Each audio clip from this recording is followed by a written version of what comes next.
Welcome back and Happy New Year. This is Life Rewired. I'm Rob, And I'm Ashley. and this is the Brain Injury Podcast.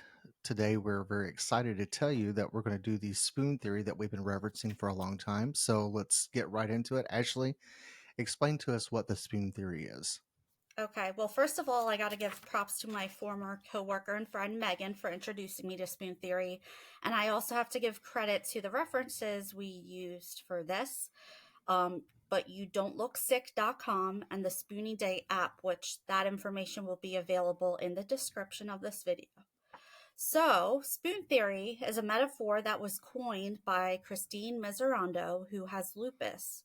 It describes the mental and physical energy someone has for daily activities and tasks. So, how it works is activities are converted into the number of spoons it takes to complete: one, two, three, or four.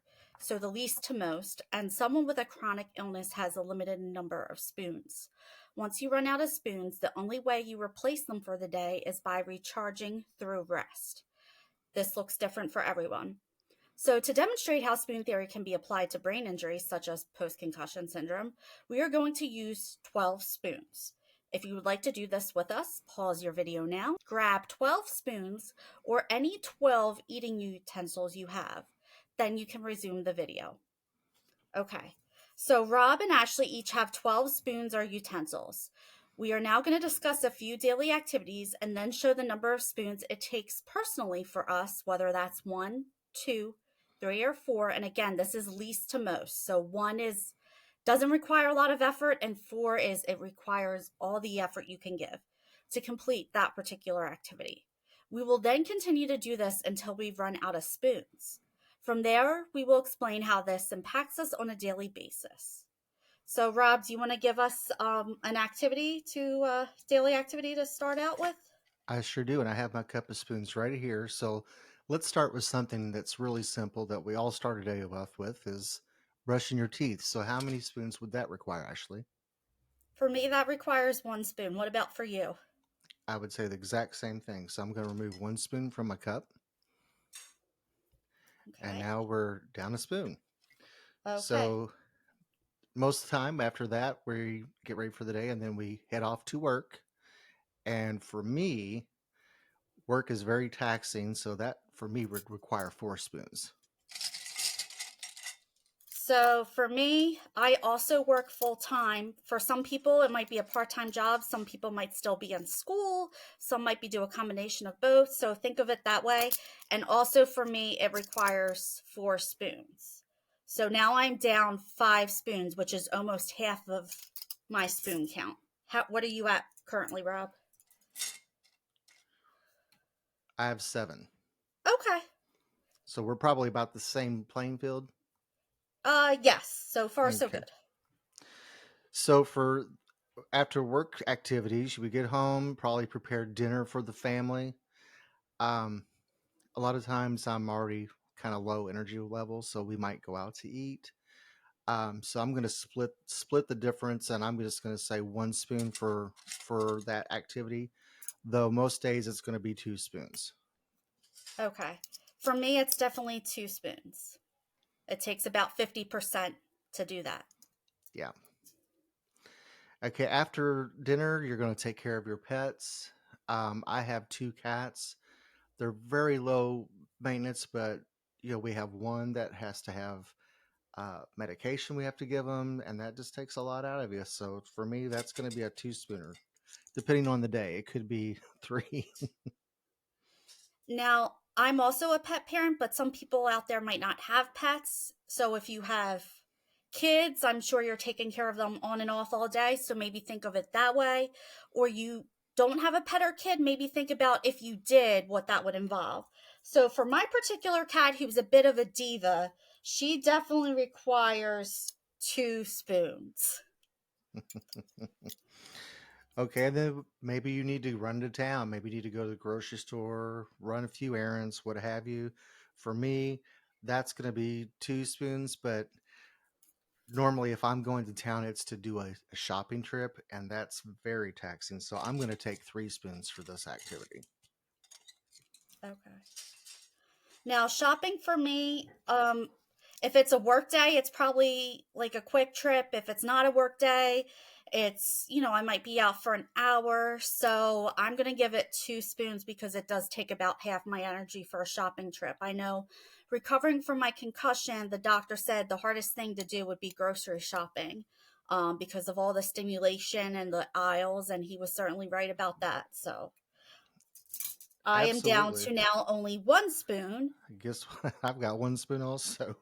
So the Okay. next Well, activity on the list, and our day is not even half done yet. So the next activity, I would either mop the floor, vacuum, what have you, and that's going to require 2 spoons. But guess what? I've only got one left. that requires about 1 spoon for me, because I try to limit the amount of time I do the vacuuming and the mopping. So I am officially out of spoons, and Rob is actually in a deficit. So that's kind of where I want to explain what happens. So I'll explain for Rob first. So, Rob, you are in a negative for the spoon. So essentially, you wouldn't be able to finish that mopping activity. You would have to stop. Yeah, And then depending on what time of day it is, it could be 6 o'clock, it could be 7 o'clock, 8 o'clock, like you're done for the day.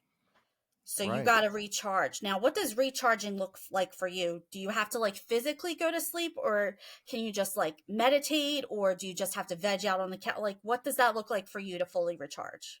For me to recharge, I have to go to a quiet room, lay on the bed. If I fall asleep, fine. If not, that's fine. But I just have to just have no mental activity whatsoever. Just lay there and relax.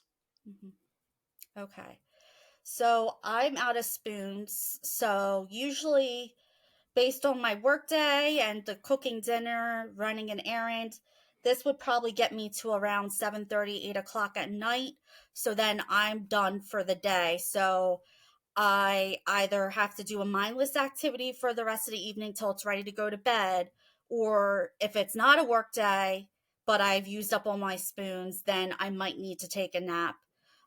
Again, that looks different from everyone, but basically, you might have a task of things that you have to get done and you don't get all of them done, so they have to be saved for tomorrow. And unfortunately, in Rob's situation, he actually has to steal a spoon from the next day. So instead of starting out with 12 spoons, we have somebody with post concussion syndrome starting out with 11 spoons. So we're already shorter than we originally were. Not sure what the people who don't have a brain injury or post concussion syndrome have in terms of the number of spoons they have left on their activities.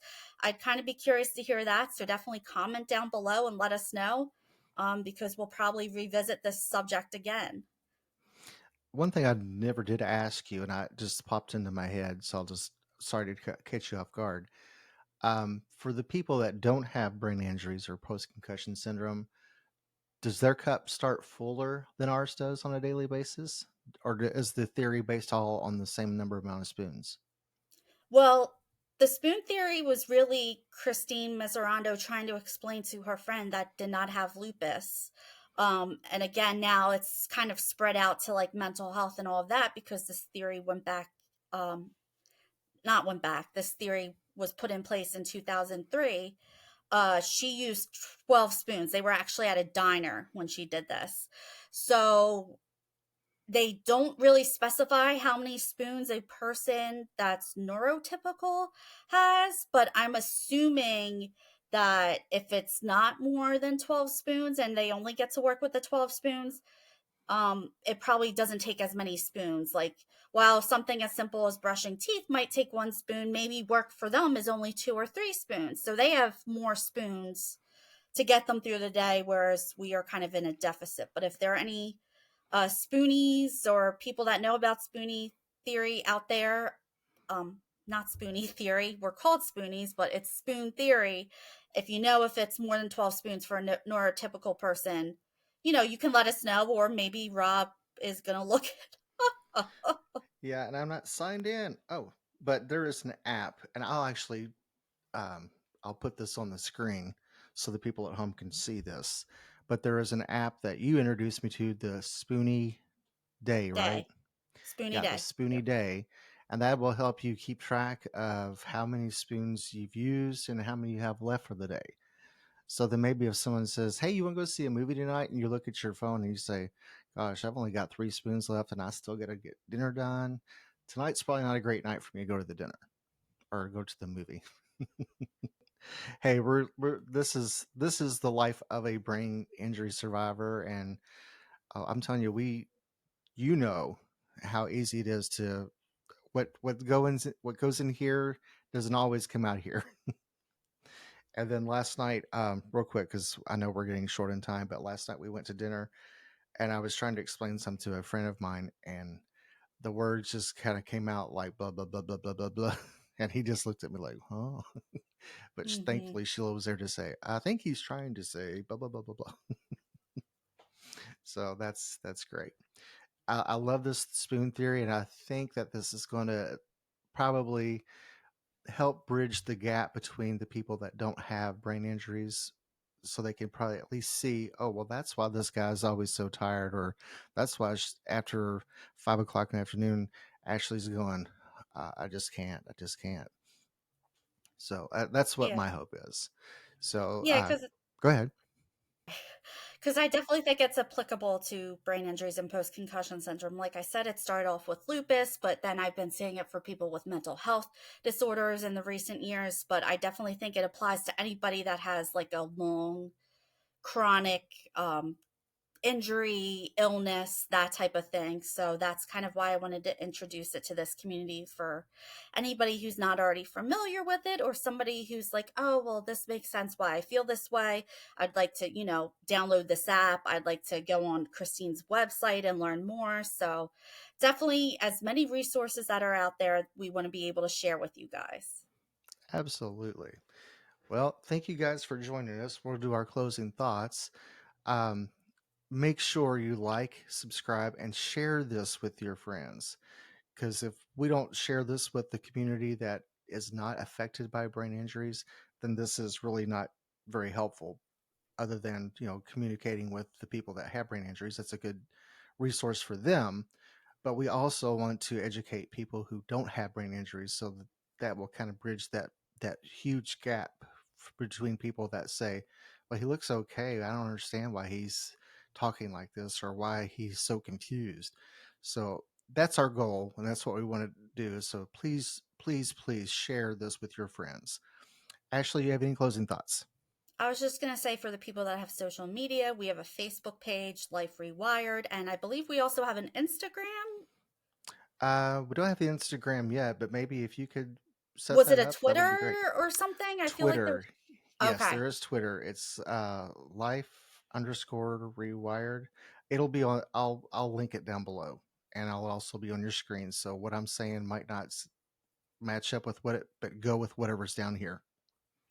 Okay. And then also, Rob, can you show the mug again? Okay. So if you would like a mug, let us know, because then we might want to start generating an order so you can order it through our Facebook page. Of course, you would be, paying for the mug. We can't give them out for free, unfortunately. But if that's something you would be interested in, comment down below. This way we know whether or not that's something we should pursue. And that's all I have. I hope everybody has a great 2024, and we will see you next time. Thanks, Ashley. Also, we also have Life Rewired. Um, what are these called? Coasters. Coasters. To go perfectly with your Life Rewired That's right. mug Yeah, and your spoons.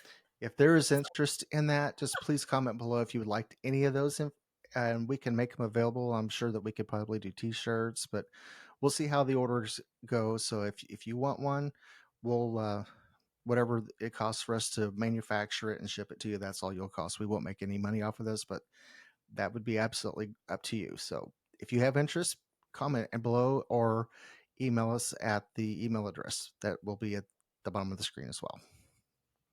Okay, Thank you great. guys for joining us. Have a great 2024. And I am Rob, And I am Ashley, and this is Life Rewired. the Brain Injury Podcast.